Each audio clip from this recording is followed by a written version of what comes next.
2. Mort et transfert. La mort physique naturelle n'est pas inévitable pour les humains.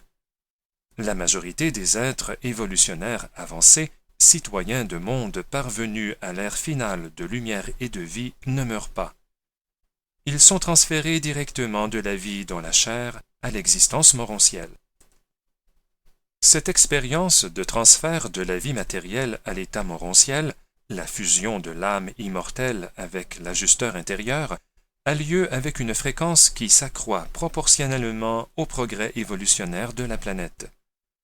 Au début, seuls quelques mortels au cours de chaque âge atteignent les niveaux de progrès spirituel permettant le transfert, mais avec l'approche des âges successifs inaugurés par les fils instructeurs, il se produit de plus en plus de fusion avec l'ajusteur avant la fin de la vie de plus en plus longue de ces mortels en progrès. Et à l'époque de la mission terminale des fils instructeurs, environ un quart de ces mortels superbes sont exempts de la mort naturelle. Plus tard encore, dans l'ère de lumière et de vie, les créatures médianes ou leurs associés sentent l'approche de l'état où une âme va probablement s'unir avec son ajusteur.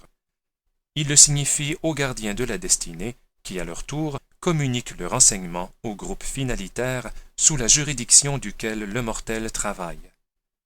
Ensuite, le prince planétaire invite ce mortel à se démettre de toutes ses fonctions planétaires, à faire ses adieux à son monde d'origine et à se présenter au temple intérieur du souverain planétaire pour y attendre le transit morontiel, l'éclair de transfert entre le domaine matériel de l'évolution et le niveau morontiel de progression pré-spirituelle.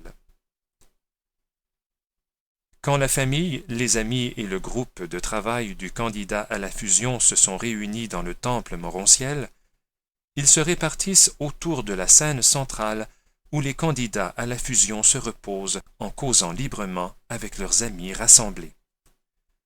Un cercle intermédiaire de personnalités célestes est mis en place pour protéger les mortels matériels de l'action des énergies qui se manifestent au moment où jaillit l'éclair de vie, délivrant des liens de la chair mortelle le candidat à l'ascension. Cet éclair opère sur le mortel évolutionnaire toutes les transformations que la mort naturelle effectue sur ceux qu'elle délivre de la chair.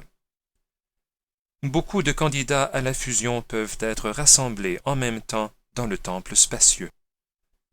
Quelle merveilleuse occasion pour les mortels de se réunir ainsi pour assister à l'ascension de leurs bien-aimés dans des flammes spirituelles, et quel contraste avec les âges antérieurs où les mortels devaient livrer leur mort à l'emprise des éléments terrestres. Les scènes de pleurs et de lamentation qui caractérisent les époques primitives de l'évolution humaine sont maintenant remplacées par une joie extatique et un enthousiasme sublime, tandis que ces mortels connaissant Dieu font des adieux temporaires à leurs bien-aimés et sont dissociés de leurs attaches matérielles par les feux spirituels de la grandeur ardente et de la gloire ascendante. Sur les mondes ancrés dans la lumière et la vie, les funérailles sont des occasions de joie suprême, de satisfaction profonde et d'espérance inexprimable. L'âme de ces mortels en progrès est de plus en plus remplie de foi, d'espoir et d'assurance. L'esprit qui imprègne les spectateurs entourant le sanctuaire de transition ressemble à celui d'amis et de parents joyeux qui assisteraient aux examens de diplôme d'un candidat de leur groupe ou qui se réuniraient pour être témoins de l'octroi d'un grand honneur à l'un des leurs. Il serait certainement avantageux que des humains moins évolués apprennent quelque peu à considérer la mort naturelle avec la même gaieté et le même enjouement. Après l'éclair de fusion, les observateurs mortels ne peuvent plus rien voir de leurs compagnons transférés. Les âmes transférées se rendent directement par transit d'ajusteur à la salle de résurrection du monde approprié d'éducation morontielle. Les affaires concernant le transfert de mortels vivants au monde morontiel sont supervisées par un archange affecté à la sphère le jour où celle-ci a été ancrée dans la lumière et la vie. À l'époque où un monde atteint le 4e stade de lumière et de vie, plus de la moitié des mortels quittent la planète par transfert en s'élevant hors du monde des vivants. La diminution du nombre des morts se poursuit constamment, mais je ne connais aucun système dont les mondes habités, même ancrés depuis longtemps dans la vie, soient entièrement délivrés de la mort naturelle comme technique pour échapper aux liens de la chair. Et jusqu'à ce que cet état supérieur d'évolution planétaire soit uniformément atteint, il faut que les mondes d'entraînement morontiel de l'univers local continuent à servir de sphères éducatives et culturelles aux progresseurs morontiels en évolution. L'élimination de la mort est théoriquement possible, mais d'après ce que j'ai observé, elle ne s'est pas encore produite. Peut-être ce statut est-il susceptible d'être atteint dans les lointaines étapes futures des époques successives marquant le 7e stade de l'ancrage dans la vie planétaire. Les âmes transférées durant les âges d'épanouissement des sphères ancrées ne passent pas par les mondes des maisons. Elles ne séjournent pas non plus sur les mondes morontiels du système ou de la constellation pour y étudier. Elles ne passent par aucune des phases primitives de la vie morontielle. Ces ascendeurs mortels sont les seuls qui évitent d'aussi près la transition morontielle entre l'existence matérielle et le statut semi-spirituel. L'expérience initiale de ces mortels saisis par le Fils dans leur carrière ascendante a lieu dans les services des mondes de progression du siège de l'univers local.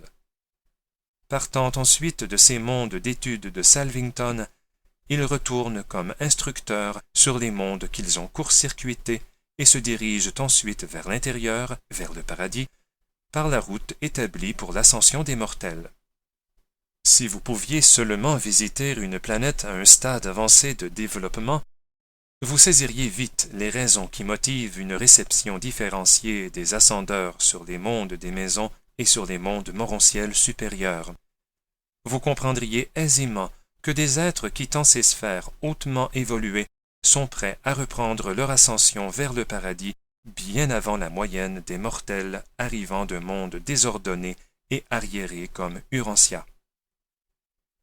Quel que soit le niveau d'aboutissement planétaire d'où les hommes partent pour s'élever au monde morontiel, les 7 sphères des maisons leur fournissent d'amples occasions d'acquérir par expérience, comme maître-élève, toutes les notions qui leur manquent à cause du statut avancé de leur planète natale. L'univers ne manque jamais d'appliquer ces techniques d'égalisation destinées à veiller à ce que nul ascendeur ne soit privé de rien d'essentiel à son expérience d'ascension.